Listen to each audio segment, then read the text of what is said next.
sa mga taga-Maynila. Katulad halimbawa ng pintura. No? It may seem parang konting pera lang yan. No? But if you count per square meter, the cost of it, medyo magastos din.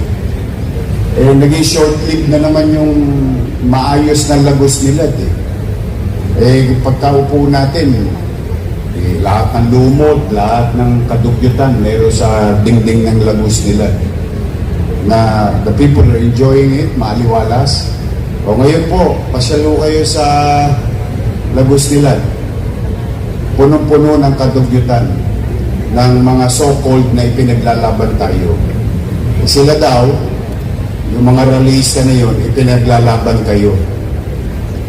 Kaya habang pinaglalaban kayo, okay lang na dumihan nila ang kapaligiran ng Maynila. The way maybe they justify it.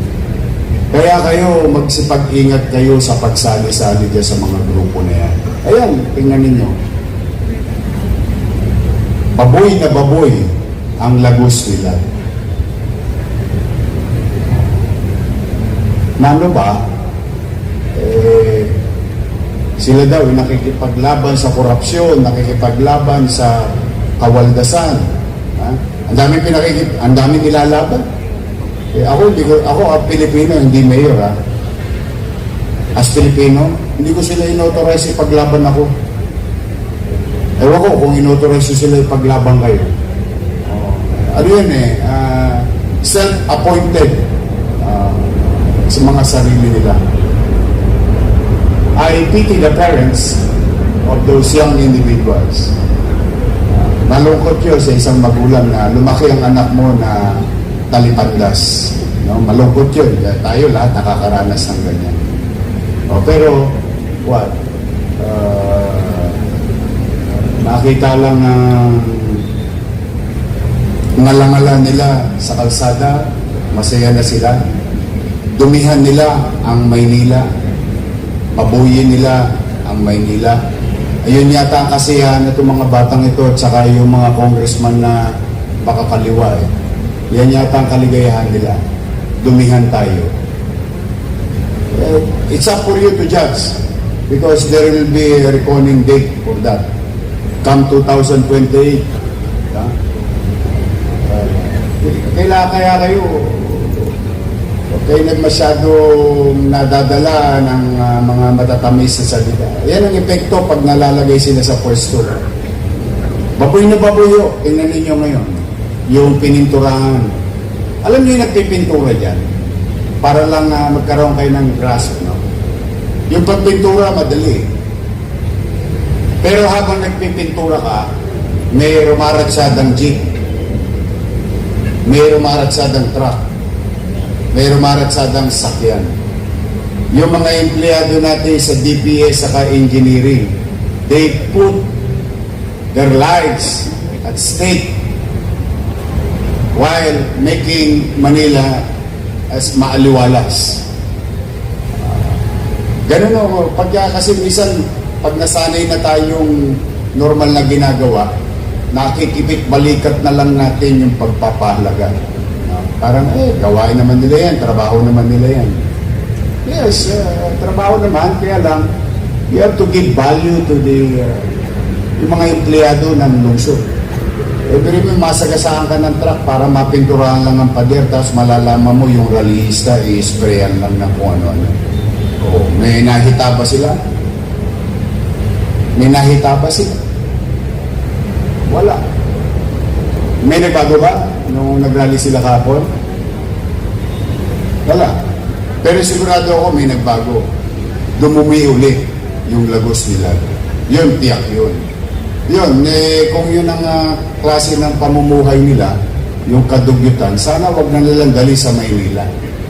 Because you, the people of Manila, deserves better. We deserves better.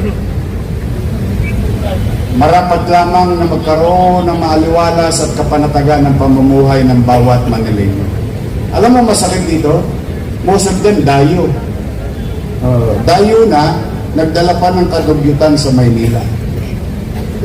Kaya kayo, talagang, anyway, someday, we will state their name, their organization,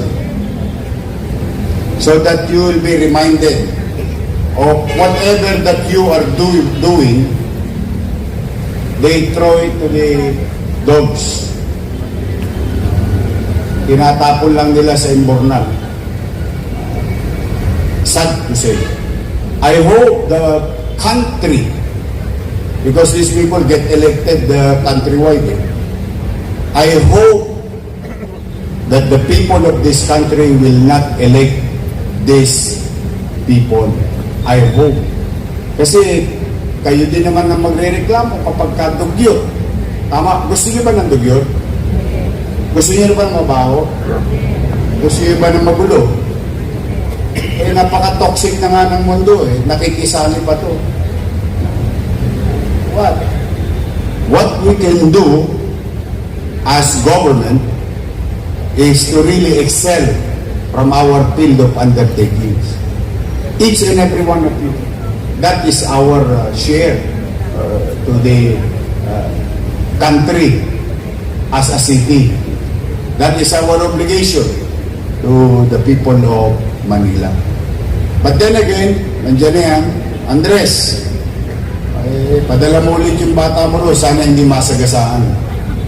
Wala tayong magagawa. Kaligayahan nila na maging artist. Kala ko mga estudyante ito, mga ano pa ito, artist. Sad to say, a bad Monday for us. Pero tingin ko, masayang-masaya sila ngayon. They are in jubilation na dinugyot nila ang Maynila. Kaya I will never ever like them with all honesty. Minsan parang may sense pero hindi, yung sense kasi is making it appear na pinaglalaban nila tayo. Hindi nyo kami pinaglalaban, binababoy nyo po Maynila. Yan po ang katotohanan. Sana someday bigay nyo sa amin, bigyan nyo nga ako ng address ng mga batang ito. Kung mayroong gusto mag-volunteer, bigyan nyo ako ng address. Pupunta rin ako sa bahay nila. I-sprayan ko rin. Tingnan natin, what would you feel kung bahay nyo yung gawin kong gano'n? Pupunta ako sa bahay nyo, i-express ko yung damdamin ko, sabihin ko, talipandas ka. What would you feel kung bahay mo yun? This is owned by the people of Manila. Pag-aari yan ng taong bayan. At hindi ko mo pag-aari mo yan, nating lahat ay binibigyan ka ng karapatang sirain or babuyin. Hindi. Kasi yung katabi mo, pag-aari din yun. Lahat tayo may may-ari nun. At meron tayong responsibilidad sa ating sarili at sa kapwa at sa pamayanan na maging responsableng individual. Na mapangalagaan ang mga bagay na pinakikinabangan ng mamamayan. So that's the sad part of this one. But we move on with our lives. We're just gonna do our job. Sa taxpayers of the city of Manila, today, I'm going to spend money, acquire, pay, not for donation anymore, because hindi naman po pwedeng laging donate lang ng donate. Sa mga mamamayan ng lungsod ng Maynila, gagastusin ko po yung salapi ninyo.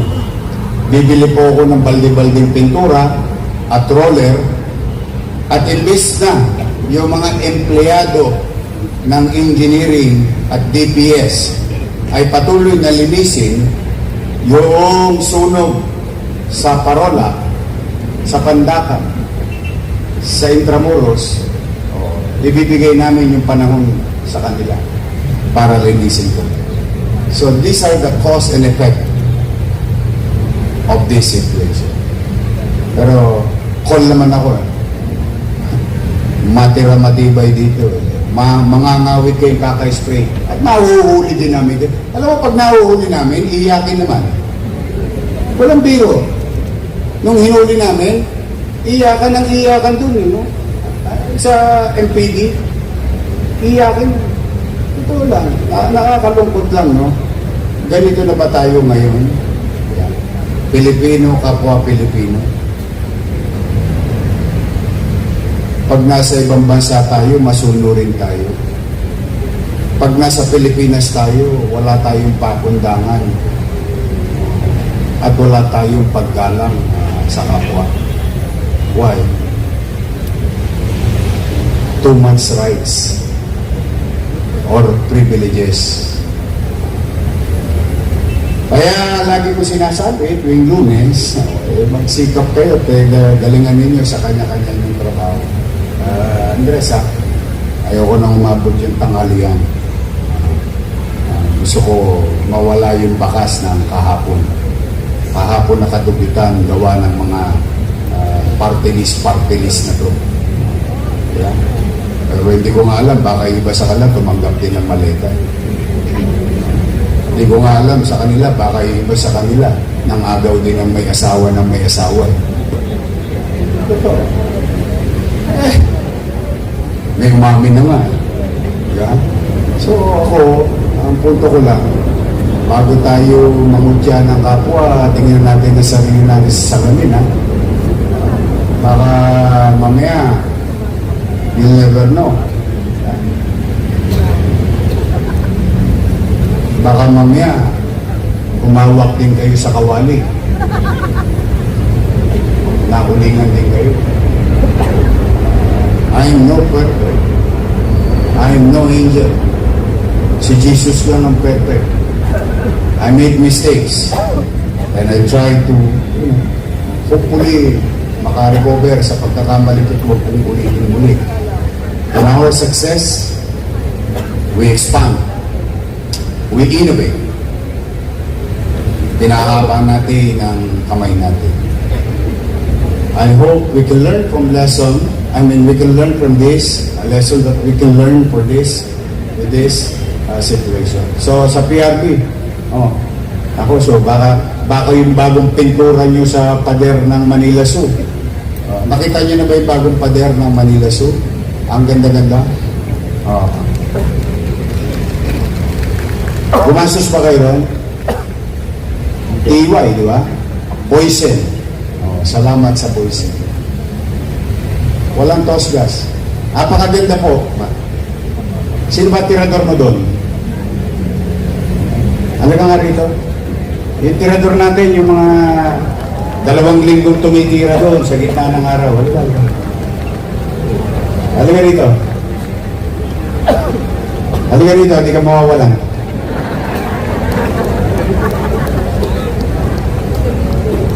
Ayan, o. Kayo ba 3? 3 kayo.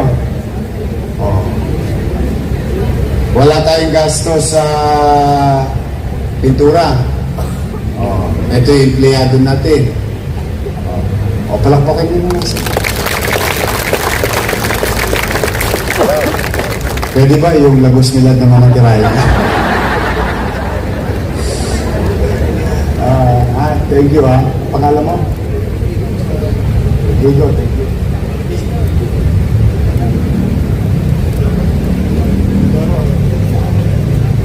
Si Eddie, si Rodrigo,